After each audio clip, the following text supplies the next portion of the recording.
The importance of forgiveness, finding freedom through God's grace. Have you ever carried a hurt so deep that it felt impossible to let go? Perhaps someone broke your trust, maybe harsh words left invisible scars. Or perhaps you've been disappointed by someone you loved the most. Pain has a way of staying with us. It can replay memories we wish we could forget. It can fill our hearts with anger, bitterness, or a desire for justice. Sometimes we convince ourselves that holding on to resentment will somehow protect us from being hurt again. But over time, we often discover something surprising. The person who suffers the most from unforgiveness is often the one carrying it.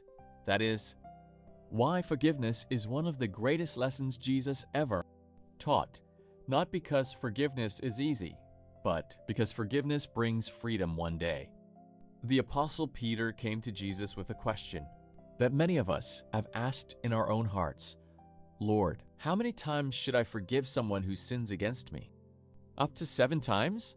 Peter probably thought he was being generous, but Jesus answered, not 7 times, but 77 times. Jesus wasn't asking his followers to keep a record of offenses until they reached a certain number.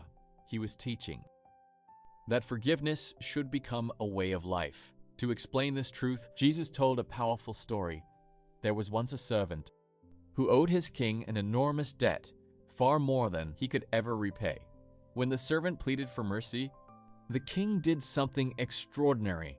Instead of demanding payment, he forgave the entire debt. Imagine the relief. The burden was gone. The servant had been given a fresh start, but the story takes an unexpected turn. Soon afterward, that same servant found another man who owed him a much smaller amount, rather than showing the same mercy he had received. He demanded immediate payment and refused to forgive. When the king heard what had happened, he was deeply saddened. The lesson was clear. Those who have received mercy should also extend mercy to others. Jesus wanted his followers to understand that forgiveness is not simply about releasing another person. It is also about freeing our own hearts. Throughout his life, Jesus lived this message. He welcomed people who had made serious mistakes. He offered hope to those who carried guilt. He restored lives that others believed were beyond redemption. And perhaps his greatest example came while he hung on the cross. After being mocked, rejected, and nailed to the cross, Jesus prayed, Father, forgive them, for they do not know what they are doing. Think about those words. In the middle of unimaginable Jesus chose compassion instead of revenge, mercy instead of hatred, love instead of bitterness. His example continues to challenge and inspire us today. Let's be honest now, forgiveness is not always easy. Some wounds are deep, some betrayals leave lasting pain. Some apologies never come. Forgiveness does not mean pretending that wrong actions were acceptable. It does not erase painful memories. It does not always restore broken trust immediately. And it does not mean placing yourself back into situations that are harmful or unsafe. Forgiveness is something different. It is the decision to release the burden of hatred into God's hands. It is choosing not to let someone else's actions control your heart forever. It's trusting God to bring justice in his perfect way and perfect time. One of the most beautiful examples of forgiveness in the Bible is the story of Joseph. As a young man, Joseph was betrayed by his own brothers. They sold him into slavery, and for years he experienced hardship, loneliness, and injustice. Yet through God's guidance, Joseph eventually became a leader in Egypt. When famine struck the land, the very brothers who had betrayed him came, seeking help. Joseph had every reason to seek revenge. Instead, he chose forgiveness. He embraced his brothers with compassion and said that although people had intended harm, God had used those painful experiences for good.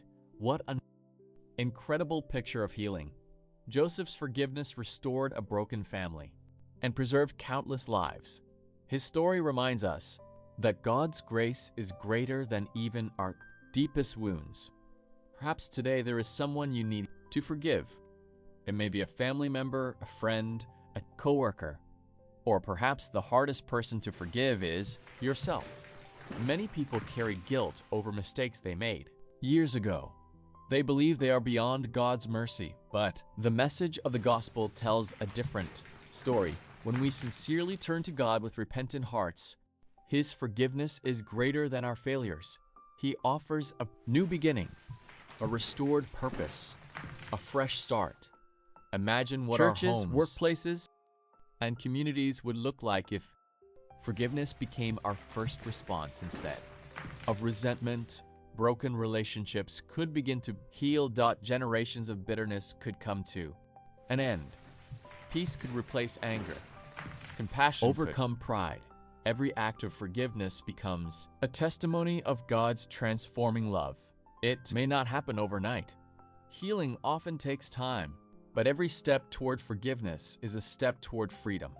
So today, ask yourself this simple question: is there a burden I've been carrying that God is asking me to release? You don't have to carry it forever. Bring it to God in prayer. Ask Him for the strength to forgive. Where forgiveness seems impossible, trust Him to heal what only He can heal. Because forgiveness is not a sign of weakness. It is one of the greatest expressions of spiritual strength. It reflects the very heart of Christ.